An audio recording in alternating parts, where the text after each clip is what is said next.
Breve historia de Joseph Carril. Joseph Carril vivió entre los años 1602 y 1673. Joseph Carril nació en Londres en 1602 de padres aristocráticos.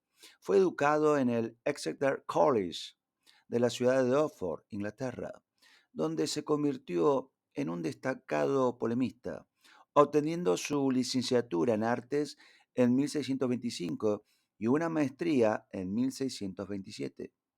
Primero se desempeñó como coadjutor de Battersea, condado de Surrey, Londres.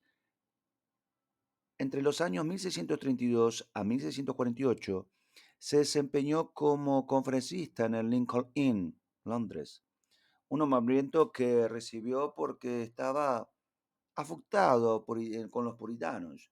Fue recibido con buen gusto, aplausos. Carroll predicó ante el Parlamento Largo 14 veces en la década de 1640. Solo fue superado por Stephen Marshall en la cantidad de veces que apareció ante ese cuerpo. En abril de 1642, el Parlamento convocó una asamblea de teólogos para decidir la fe, el gobierno, la liturgia de la Iglesia Nacional.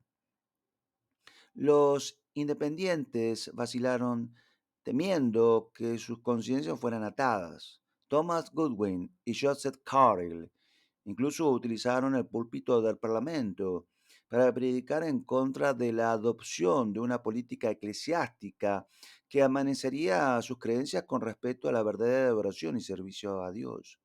Carril fue nombrado miembro de la Asamblea de Teólogos de Westminster. Se hizo conocido como un entusiasta partidario de la Solemn League and Covenant, un independiente moderado, un defensor de la opinión de que debería haber un oficio de maestro de iglesia, médico tal vez, al lado y distinto del oficio del pastor. Fue el único independiente al que el Parlamento pidió que formara parte de un comité para controlar el auge del antinomianismo. Carril se convirtió en uno de los encargados de aprobar ministros para llenar las iglesias vacías. También se convirtió en licenciatario para aprobar materiales teológicos para la prensa. En 1645, Carril sucedió a Cornelius Burgess como ministro del St. Magnus, el mártir, cerca del puente de Londres, donde sirvió durante 17 años. Durante esos años realizó una impresionante cantidad de tareas, publicó una gramática griega en 1658, 3 años después fue el autor principal de un léxico griego-inglés. De 1649 a 1660 se desempeñó como uno de los predicadores de la abadía de Westminster. También sirvió en el Parlamento de diversas formas y se hizo amigo de Oliver Cromwell. Después de la restauración de la monarquía, Carril fue expulsado de su vida en 1662 por sus opiniones inconformistas. Durante la última década de su vida sirvió en una congregación independiente en Londres. En 1672 obtuvo la licencia para predicar para una congregación de 136 comulgantes en el Lead Hall Street, Londres. Carril murió en paz, con plena seguridad de fe, el 25 de febrero de 1673 y fue enterrado en College Hill. En sus últimos momentos pidió estar solo. Después de su muerte, su congregación se fusionó con la de John Owen en el Leander Hall Street. David Clarkson e Isaac Watt lo sucedieron. Henry Dorney, autor de Contemplaciones Divinas, dijo de su colega lo siguiente: vivió sus sermones, pensamientos bíblicos, escritos por Carril, mejor conocido hoy por su predicación sobre Job. Esos sermones se publicaron durante un periodo de 16 años, entre 1651 y el 66, en 12 volúmenes de más de 8.000 páginas. En el siglo XIX, Ingram Colvin eligió extractos de los sermones de Job de Carril y los ordenó bajo títulos bíblicos. Pensamiento bíblico es el resultado de ese trabajo. Para Primera de Corintios, capítulo 13, versículo 7, donde dice, todo lo sufre, todo lo cree, todo lo espera, todo lo soporta. La caridad todo lo cree.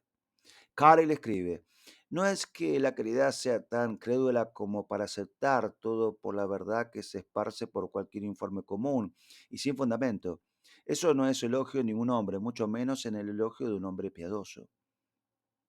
El significado es que la caridad interpreta todo en el mejor sentido que puede soportar y hace la construcción más justa en el caso y la condición de cada hombre admitan. Una exposición de Job. Este es un resumen de un volumen del trabajo de 12 volúmenes a continuación.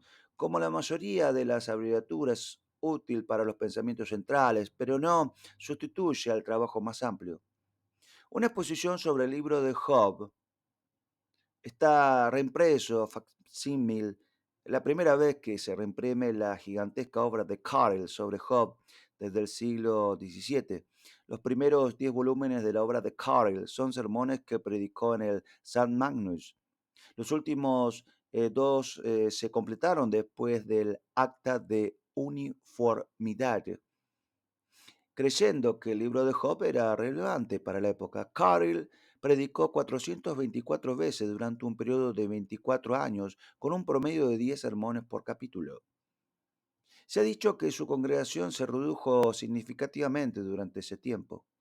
La historia, sin embargo, no proporciona evidencia para confirmar este informe. Además, hay que tener en cuenta que durante esos 24 años, Carl predicó un promedio de 3 sermones sobre Job cada 2 meses. Los sermones de Carl están llenos de ideas exegéticas, descripciones de experiencias, aplicaciones conmovedoras. Es un verdadero estilo puritano. Trae todas las escrituras y la doctrina reformada para que se relacionen con un texto. Su trabajo es, por lo tanto, un comentario combinado con un trabajo integral sobre la vida cristiana práctica. Es un tesoro de divinidad práctica. Debido a su exposición, contenido doctrinal, organización, enfoque centrado en Cristo, el trabajo de Carl sobre Job ha sido llamado la joya de la corona de la predicación puritana. Sus prefacios también son invaluables. En ellos se resumen los capítulos explicados en el volumen y arrojan luz sobre su hermenéutica y perspectivas pastorales. Por ejemplo, en el primer prefacio, Carey explica la relevancia contemporánea del libro de Job. En el prefacio del sexto volumen, enfatiza que los predicadores deben promover la justicia al exponer la verdadera doctrina, reprender el error, corregir los malos hábitos, promover la santidad. Él enfatiza la necesidad de comparar la escritura con la escritura y refuta la noción de que Dios no usa comentaristas y predicadores para arrojar luz sobre su palabra a través de las generaciones.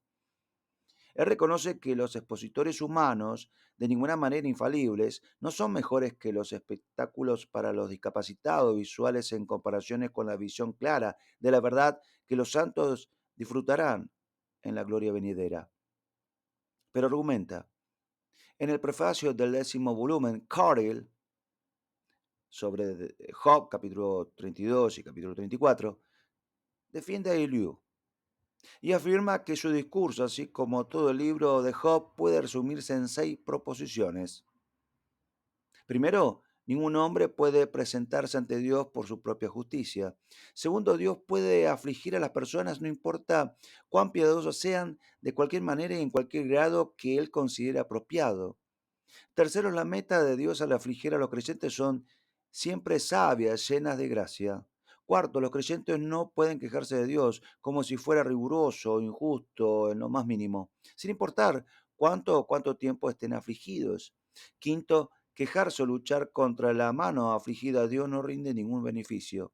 Sexto, debemos poseer nuestra alma con paciencia glorificando a Dios como justo y bueno, aun cuando todo parezca ir terriblemente mal para cada uno de nosotros. Debemos esperar por fe en Dios hasta que nos conceda una nueva experiencia de su bondad, ya sea endulzando nuestros problemas y apoyándonos en ellos o sacándonos de ellos en su tiempo. Esto es lo que otros han dicho sobre el trabajo de Carel en Job. Charles Spurgeon dijo, Carel debe haber heredado la paciencia de Job para haber completado su estupenda tarea. Sería un error suponer que es prolijo o redundante, solo está lleno. En el curso de su exposición ha ilustrado una gran parte de toda la Biblia con gran claridad y poder. Es profundamente devocional y espiritual, nos da mucho, pero no demasiado. Su trabajo difícilmente puede ser reemplazado o superado. James Ray, un historiador de principio del siglo XIX, comenta: toda la obra está fuertemente marcado por el buen juicio, la erudición extensa, la piedad genuina. En una memoria de Carrill, Ray dijo que había visto ambas ediciones del comentario de Carrill en las bibliotecas de ministros del Evangelio en varias partes de Escocia, en muchas familias.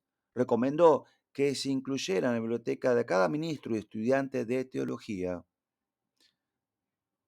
James I. Parker comentó: el control de Carrel de su vasto y complejo lienzo magistral. El mismo nunca pierde los hilos del argumento, ni permite que sus lectores lo pierdan de vista, ni en todo su estudio microscópico de los detalles verbales y su proliferación de inferencias edificantes. Va más allá del alcance de su texto. Sus análisis del debate entre Job y sus amigos, en particular, son modelos de exposición lúcida.